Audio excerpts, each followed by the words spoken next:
Hey everybody, welcome to the first ever episode of Multi-Passionate Like a Boss, the podcast formerly known as the Everything Enthusiast. I am so excited to have this new show. I feel like I personally got a facelift. I'm a whole new version of my podcasting self, here to present hopefully really helpful info to you guys about how to design the exact life you want that allows you to touch all of your different passions and not have to leave anything behind and not have to feel stressed out and overwhelmed about how to make that happen for yourself. And more than anything, if you want to monetize some of your passions, I'm going to show you how to do that. But I'm also going to tell you right up front, stop trying to monetize all of your passions, because that is the quickest way to suck the joy out of what you love to do. And if you're hellbent on monetizing everything, it is impossible to get anything done in any sort of efficient way because you're doing 250 things at once, because you can't allow yourself to just do watercolor for the sake of doing watercolor. So I really don't believe in balance as a multi-passionate. I think that the scales tip one way for a season and then they tip the other way. And that's even going to be reflected in your business model if you decide to pursue more than one passion as a business.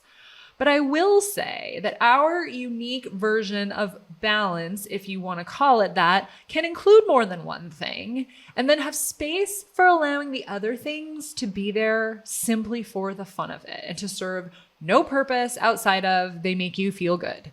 That is the goal, and that is enough. So because today is the first episode of the newly rebranded show, I wanted to describe to you what I am calling the thriving multi-passionate timeline, which is basically the life cycle of a multi-passionate, from discovering that that's what you are and that you're not alone, to truly thriving and killing it as a multi-passionate professional, or hell, even a stay-at-home parent who's just crushing it at life.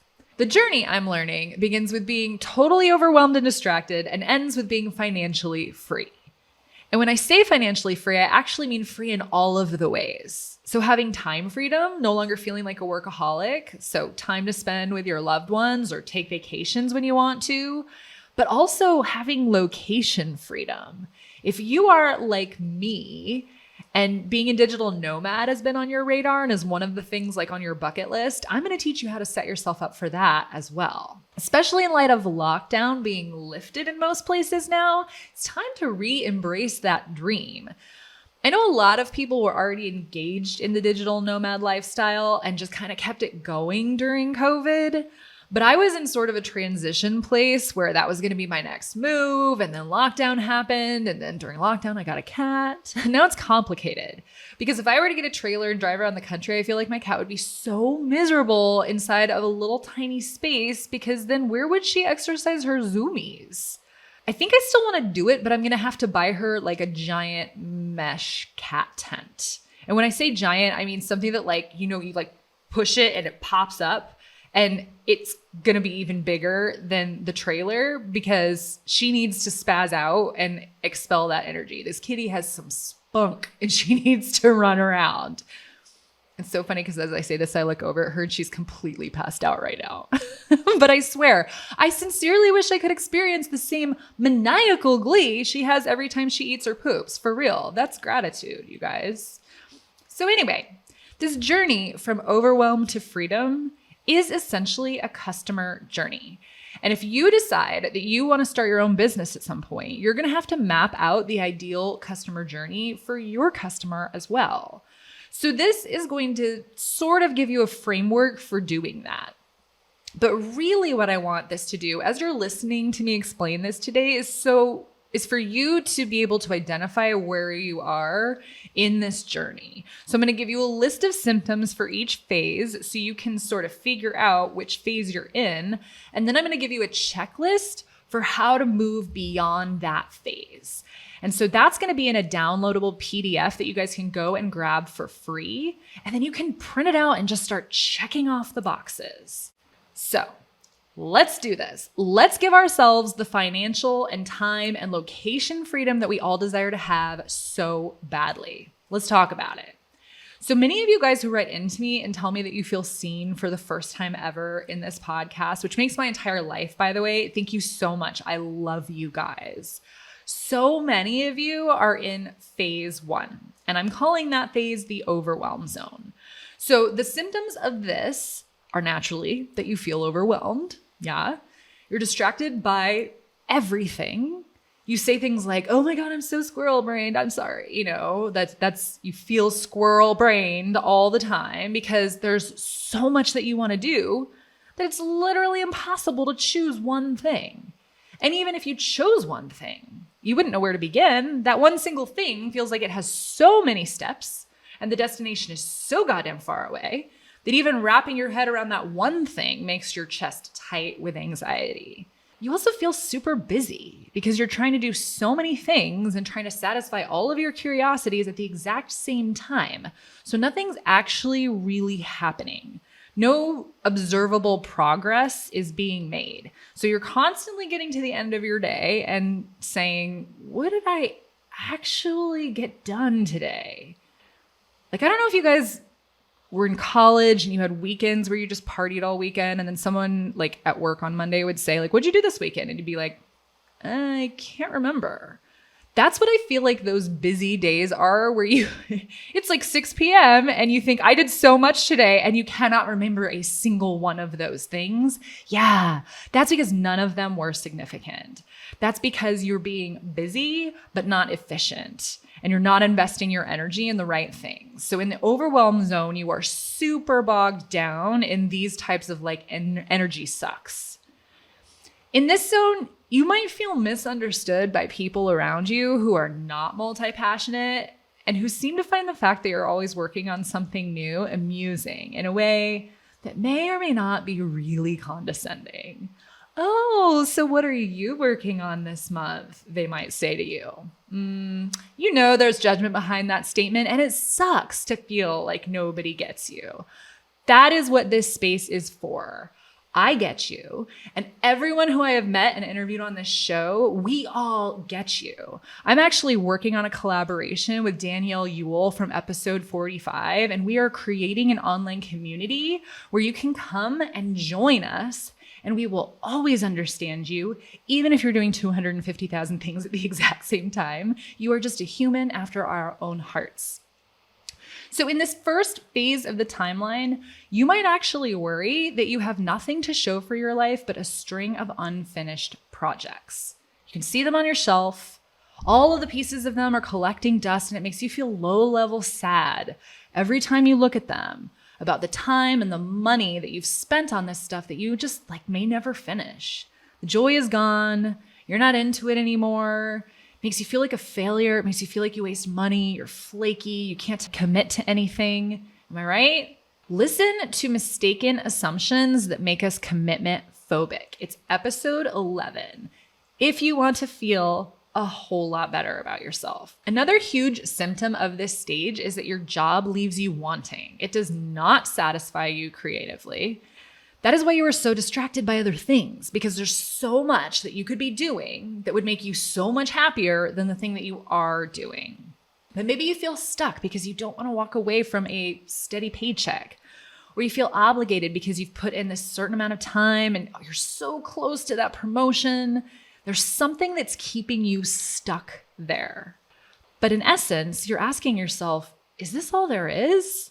You want more out of life. You know you're meant for more, but you just don't know how to get it. So the strategy when you're in the overwhelm zone is to find clarity, because everything gets easier once you create your own personal compass. Making decisions gets easier. Knowing what you should be working on gets easier. Even that one task, if you were able to narrow it down to one, let's say, the steps in chronological order become easier to see. You open your eyes and it's like the yellow brick road is in front of you and following it just makes sense. That all comes from getting clarity. So here's the checklist for making that happen. Step 1, you're going to brain dump anything and everything that has ever appealed to you. Get it down on paper. And I'm not kidding. Anything you've ever done and stopped doing, anything you might do again, it goes on this list. All of the things that you want to do right now go on this list. Things you're sort of interested in but have been avoiding because that's yet another rabbit hole you might go down. I have so many of these things, you guys. Like human design, don't talk to me about human design. I know that that is a rabbit hole I will go down, possibly never come up again for air. Cryptocurrency, same thing. So it's okay to have 1,000 things on this list when you're done. But part of the point of this exercise is that you won't have 1,000 things on that list. You'll have way less than that, which will make you feel calmer. Right now, while it's all in your head, it feels probably even bigger than 1,000. It feels like 1,000,000 things. And as you start to do this exercise, this funny thing happens. Like overwhelm might increase just a touch at first. When you first start brain dumping, you're like, there's so many things. But then it will decrease dramatically. And you'll see it's really only like 50 or 60 things, maybe not even. And that is a hell of a lot less than 1,000. And you'll add to this list over time. This is where you will keep track of all of the things that you find fascinating. And the good news is that some of them will go away before you ever even have the chance to fall down the rabbit hole. But you're going to add to this list too as life progresses. It's fine. It's a living document. It, like you, is a work in progress. The next thing that you're going to do is give yourself permission to do everything on this list eventually. Vow to yourself that what you are working towards is creating a kind of freedom that will allow you to do all of this one day. So if you set up a business that's going to earn you passive income in the proper way starting today, you won't have to work super hard in the future. And you can play with all these rabbit holes all day long. So that's the goal. So there are 2 episodes you should listen to on the topic of freedom. The first one is episode 30, which is literally called The Secret to Freedom. And the second one is episode 28, where I interview Laura Maya on permission or the key to happiness. These both dig into this topic a little deeper and really truly touch on how your life as a multi-passionate changes the moment you start to speak to yourself in this kinder way, where it's okay. We're going to get to this all one day, and it's totally fine that if you want to do it all, and it's totally possible.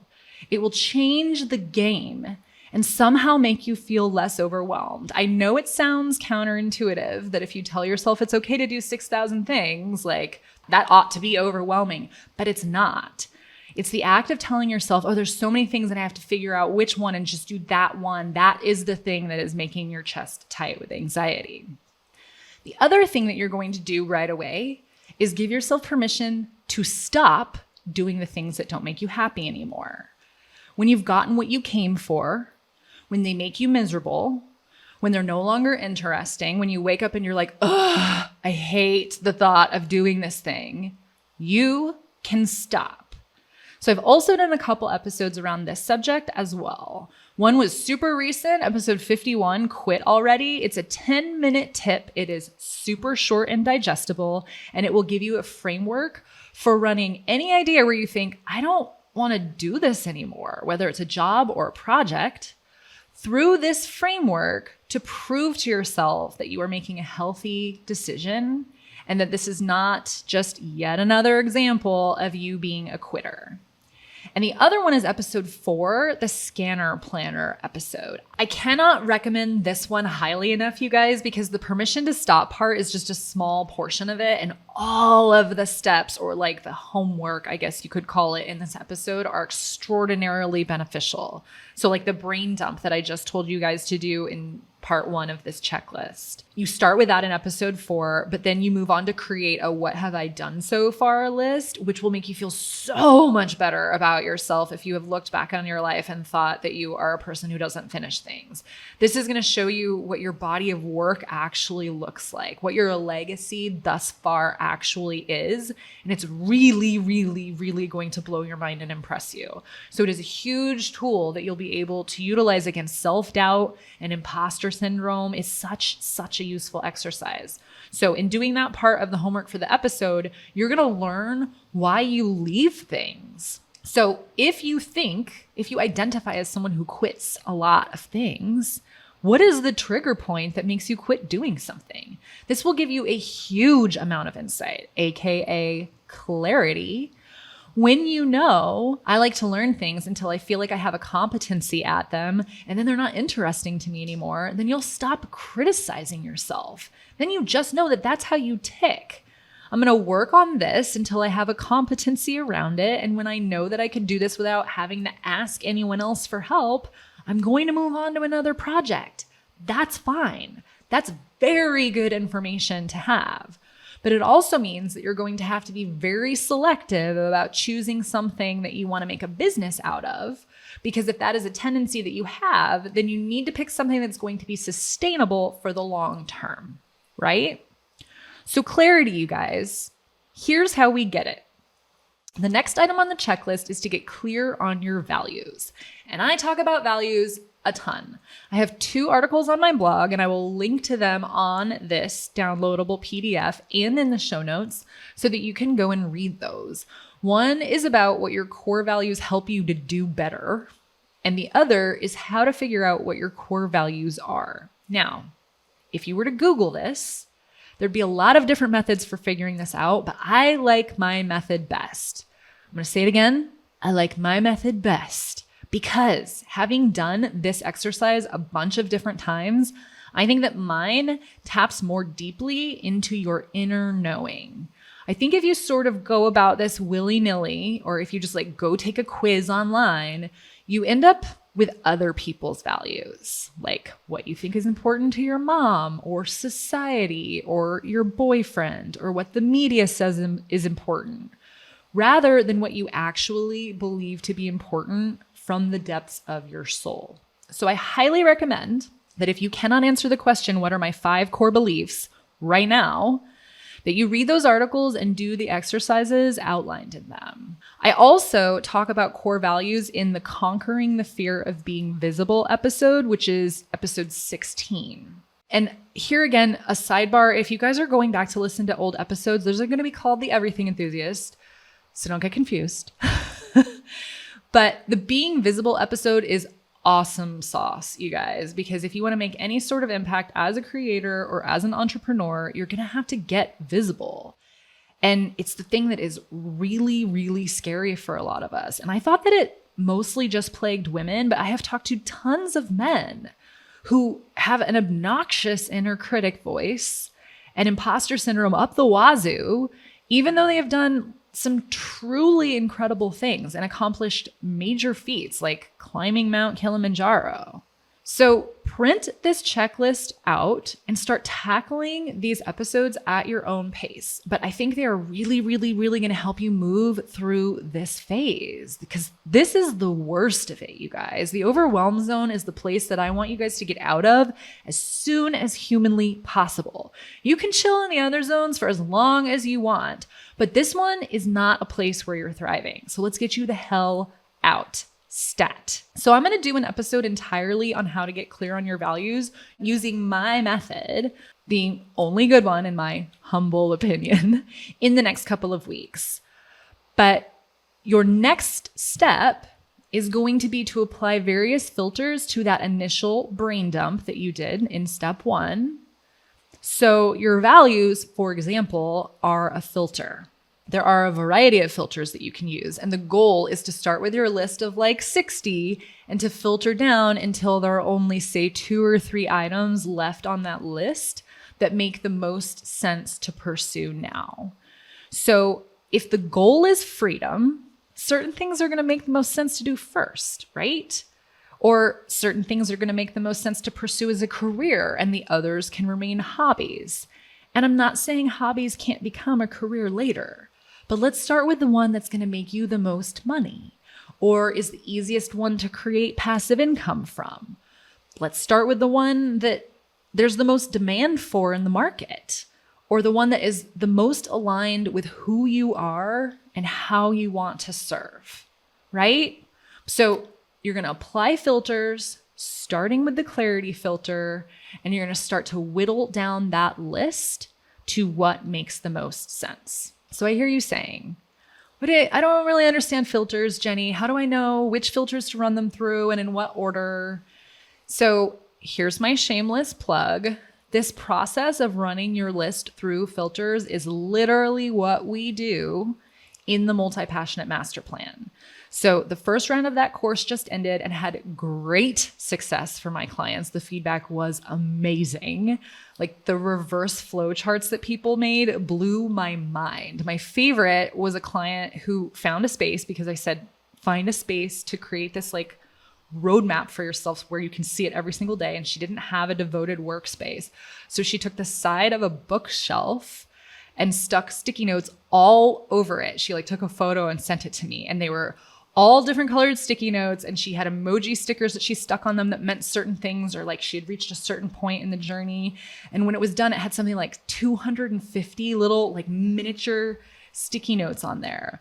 But because we had done the work together to break it down into like micro steps, small steps that she could take today, tomorrow, the day after tomorrow, she knows exactly where she's going. There is no overwhelm anymore. She wakes up, she looks at her map, she follows her map, and it is freeing, you guys. This is where we're going, and I want to help you get there. So if you want to sign up for the waitlist for the next round of the Multi-Passionate Master Plan, you can do that at jennyo'connor.com/master plan. So I had this plan to go through the entire timeline for you today, but I know you delightful squirrel brains are thoroughly enjoying the shorty episodes because they're just not a big old fat time commitment. So I'm actually going to stop here for today, and we will dive into the other 3 phases in another episode. But real quick, just let me tell you what they are. Phase 2, I call the messy action zone. So I'm sure your imagination can run wild with that. Phase 3 is the embodiment zone. You're kind of starting to hit your groove a little bit. And phase 4, the freedom zone. I think we all know what that looks like. So if you want to get the downloadable PDF for this episode, it will have all of the phases and the symptoms for every phase and the checklist for every phase outlined for you. So you can read about the other phases. You're just not going to hear me explain them until I create future episodes. But you can pick that up at jennyo'connor.com/timeline. And thank you guys so much for listening to the first episode of Multi-Passionate Like a Boss. If you found this content valuable enough to warrant a tip, you can show your appreciation by visiting buymeacoffee.com/Jennie O'Connor. Or even better, you can support the show by rating and reviewing, which will make you my favorite. I'm actually, to prove that you're my favorite, doing a giveaway in celebration of the rebrand for the entire month of April. If you review my show, screenshot it, and then tag me at Your Creative Fairy Godmother, you will be entered to win a t-shirt that says Multi-Passionate, useful as fuck in a zombie apocalypse. However, it's AF, in case you don't like wearing profanity out in public. It's useful AF in a zombie apocalypse. So like, we're walking the line. But I say that in all the episodes. I believe it to be 100% true. And I'm going to get a bunch of these shirts and give them to all of my friends. And I would love to have you be a recipient of one as well. So screenshot it, post it on Instagram, tag me at Your Creative Fairy Godmother, and you will be entered to win.